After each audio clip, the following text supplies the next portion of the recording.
क्या यूपी में समाजवादी पार्टी के कार्यकर्ताओं का गुंडा राज चल रहा है? शामली में समाजवादी पार्टी की ब्लॉक प्रमुख नफीसा ने जीत का ऐसा जश्न मनाया कि 9 साल के एक बच्चे की जान चली गई।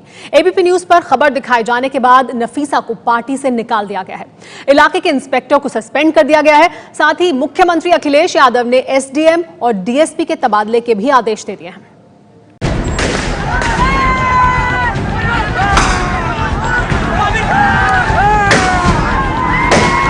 शामली में ब्लॉक प्रमुख का चुनाव जीतने पर समाजवादी पार्टी के इन कार्यकर्ताओं ने ताक पर रख दिया कानून। सड़क पर ऐसे फायरिंग हो रही है जैसे यहाँ कानून नाम की कोई चीज ही नहीं है। न इस बात की फिक्र है कि जश्न का बारूद किसी की जान भी ले सकता है। पहली गोली इस युवक की बंदूक से निकलती है, उसके बाद तो जैसे गोलियां दागने की होड़ मच जाती है। 1, 2, 3, 4, 5, 6, 7, 8, 9, 10। जश्न में शामिल ज्यादातर लोगों के हाथों में हथियार नजर आ रहे हैं, लेकिन जश्न की इसी फायरिंग ने 9 साल के मासूम शमी की जान ले ली। एसपी कार्यकर्ताओं की बंदूक से ताबड़तोड़ निकल रही गोलियों में से एक शमी के सीने में जा लगी। हम शामली जा रहे थे, वहाँ उनकी नानी की बच्चे की तबीयत खराब थी। हम उनके हालचाल पूछने के लिए जा रहे थे। बस तो नहीं हो जाने दे रहे थे ये लोग, प्रशासन। हम ऑटो रिक्शा से जा रहे थे तो वहाँ पर जीतने वाले प्रत्याशी नशे में चूर होकर फायरिंग कर रहे थे। मदहोश होकर फायरिंग किसके लग रही है किसी उनको कुछ पता नहीं है। हमारे बच्चे की गोली लग गई। इतने बड़े जुलूस के अंदर कोई भी इंसानियत परत ऐसा नहीं आया कि बच्चे को उठा के कहीं थाने ले जाए। हम ये फैसला करना चाह रहे हैं, उनको पकड़ो। ये कोई कार्रवाई नहीं हुई, हमें फैसला चाहिए, हमारा हमें अपना इंसाफ चाहिए। कैराना में ब्लॉक प्रमुख के पद पर समाजवादी पार्टी की उम्मीदवार नफीसा की जीत हुई है। उन्हीं के समर्थक जीत की खुशी में फायरिंग कर रहे थे। हैरानी की बात यह है कि पुलिस वाले भी इस दौरान मौजूद थे, लेकिन किसी ने भी कानून की धज्जियां उड़ा रहे इन लोगों को रोकने की कोशिश नहीं की। मासूम की मौत के बाद अब पुलिस की नींद खुली है। पुलिस ने 10 लोगों के खिलाफ केस दर्ज किया है, जिनमें ब्लॉक प्रमुख नफीसा का पति गयूर भी है। इस संबंध में जो लड़के के चाचा की तहरीर के आधार पे हत्या का मुकदमा दर्ज कर लिया गया है। उसमें उन्होंने 5 आदमियों को नामजद कराया है, 5 अज्ञात हैं।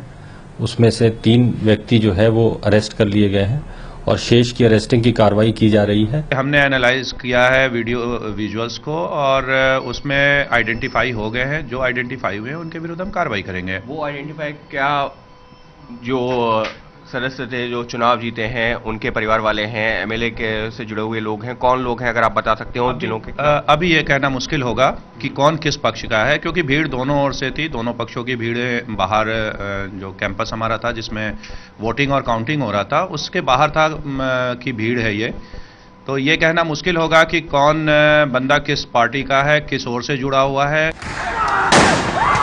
क्या यूपी में समाजवादी पार्टी से जुड़े लोगों में कानून का कोई डर नहीं? ये सवाल इसलिए क्योंकि इन दिनों बार बार समाजवादी पार्टी के नेता और कार्यकर्ता सरेआम कानून की धज्जियां उड़ाते नजर आ रहे हैं। आगरा और गोंडा में भी ब्लॉक प्रमुख का चुनाव जीतने पर समाजवादी पार्टी के लोगों ने गोलियां चलाकर जश्न मनाया।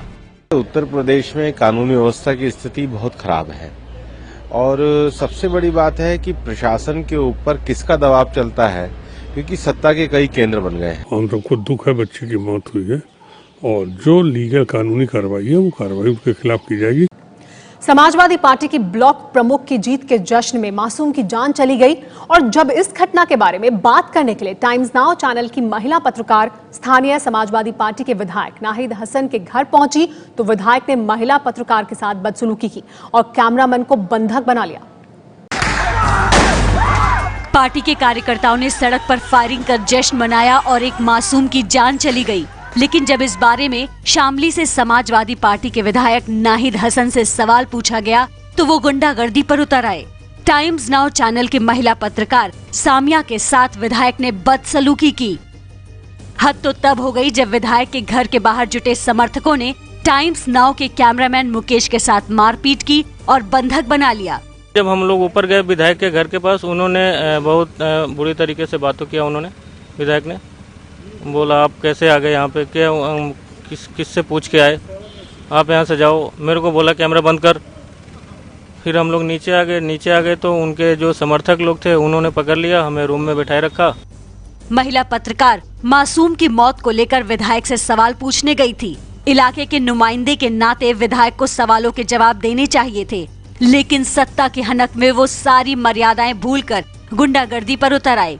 टाइम्स नाउ के आए थे और उन्होंने एक तहरीर दी है, मुकेश हैं जो उनके वीडियो कैमरामैन हैं, उनकी तहरीर पर में हमने FIR रजिस्टर्ड किया है और हम कार्रवाई करेंगे उस पर। सीएम अखिलेश यादव ने इस गुंडागर्दी पर विधायक से जवाब तलब किया है, लेकिन सवाल ये है कि सत्ता के नशे में चूर समाजवादी पार्टी के ऐसे नेता क्या सिर्फ कारण बताओ नोटिस से सुधर जाएंगे